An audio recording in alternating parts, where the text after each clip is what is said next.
En apenas año y medio de gobierno de Javier Milei, la economía argentina ha pasado de estar en una situación previa a la hiperinflación a hallarse en una situación de deflación.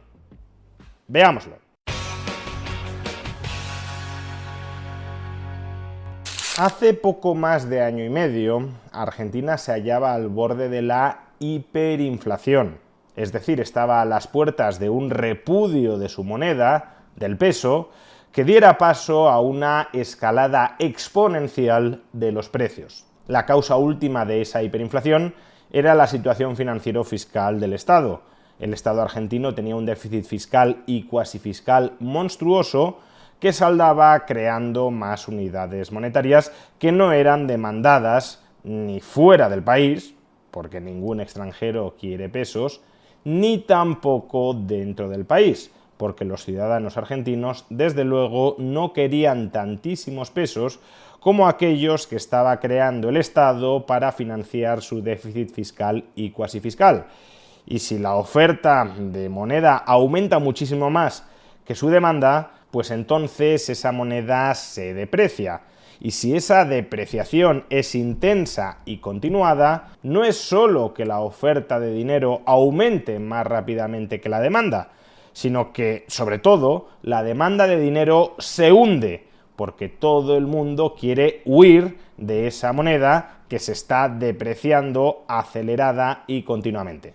Y en el último vídeo que dedicamos a esta cuestión ya vimos que ese conato de hiperinflación había sido abortado por las políticas económicas del gobierno de Javier Milei. La inflación, medida a través de la evolución del IPC, del índice de precios al consumo de Argentina, se ubicó en el mes de mayo en el 1,5% intermensual. Una cifra que sigue siendo elevada para los estándares de un país occidental con un sistema monetario más o menos estabilizado. Tengamos en cuenta que una inflación mensual del 1,5% equivale a una inflación anual del entorno del 20%, pero que desde luego alejan muchísimo la perspectiva de hiperinflación, que era el escenario al que se dirigía la economía argentina antes del gobierno de Javier Milei. Como digo, midiendo la inflación a través de la evolución del IPC, podemos llegar a la clara conclusión de que ese conato, ese riesgo de hiperinflación, ya ha quedado atrás. Pero es que la única forma de medir la inflación dentro de un país no tiene por qué ser únicamente a través del IPC. El IPC nos proporciona cómo están evolucionando ciertos precios muy relevantes dentro de la economía, en particular los precios de una cesta de bienes de consumo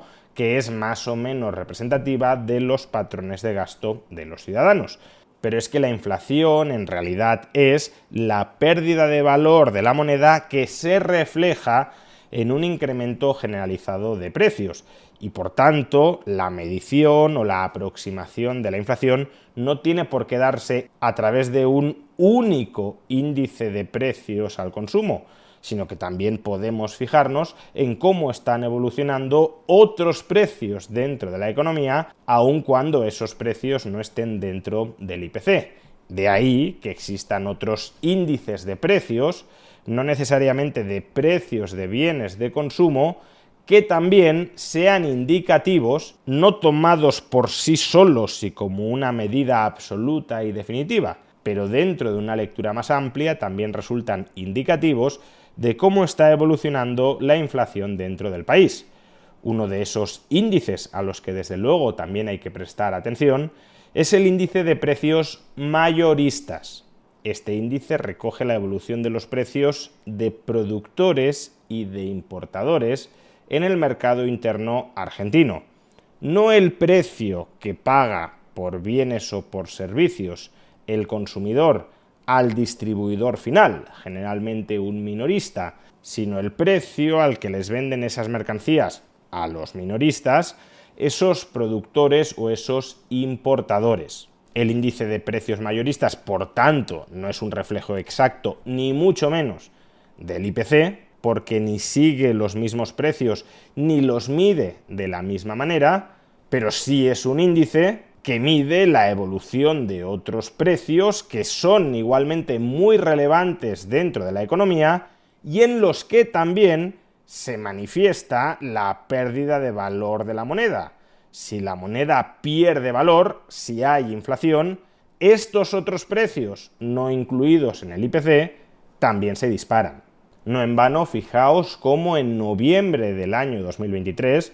justo antes de que Javier Milei llegara al poder, el índice de precios mayoristas también estaba disparado, superaba el 11% intermensual, o lo que es lo mismo, el 250% anual. ¿Y por qué lo hacía? Pues porque el peso perdía valor a marchas aceleradas y esa pérdida de valor no solo se reflejaba, claro, sobre los precios de los bienes de consumo, sino también sobre los precios de venta al por mayor. Pues bien, ayer conocimos el índice de precios mayoristas correspondiente al mes de mayo del año 2025 y, atención, este índice reflejó no una inflación muy moderada, muy bajita, sino que de hecho entró en el terreno de la deflación. Los precios de venta al por mayor se redujeron,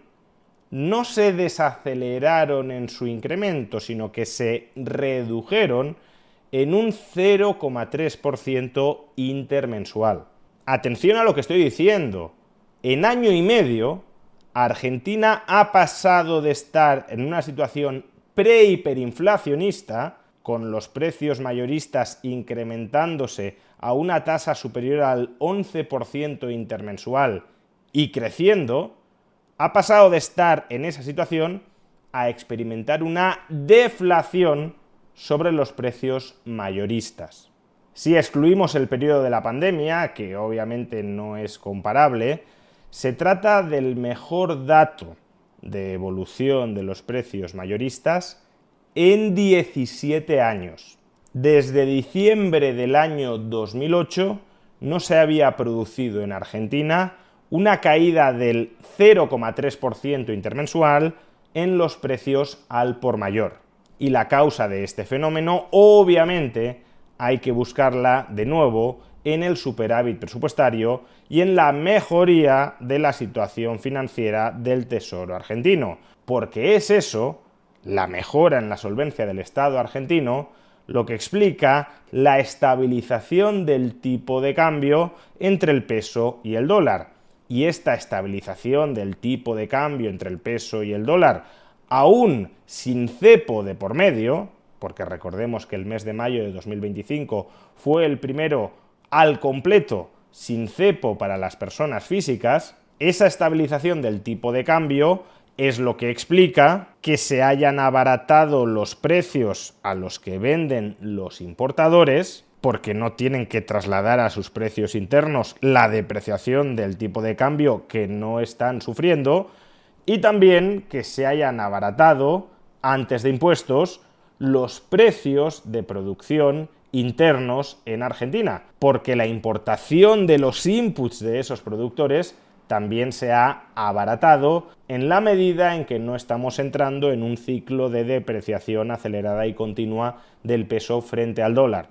Por tanto, superávit presupuestario, mejora de la solvencia del Estado argentino, estabilidad en el tipo de cambio, estabilidad o abaratamiento de los precios de los inputs y de los outputs importados desde el extranjero y, en última instancia, por tanto, caída de los precios de venta al por mayor dentro de la Argentina. Nuevamente se comprueba que la política monetaria y fiscal del gobierno de Javier Milei está en la raíz de la estabilización del valor del peso y, por tanto, de la progresiva aniquilación de la inflación dentro de la Argentina. Y en sentido contrario, claro, también se comprueba que fueron las políticas aplicadas por el peronismo para financiarse destruyendo el valor del peso las que condenaron al país a una situación de prehiperinflación. Vaya bala esquivaron los argentinos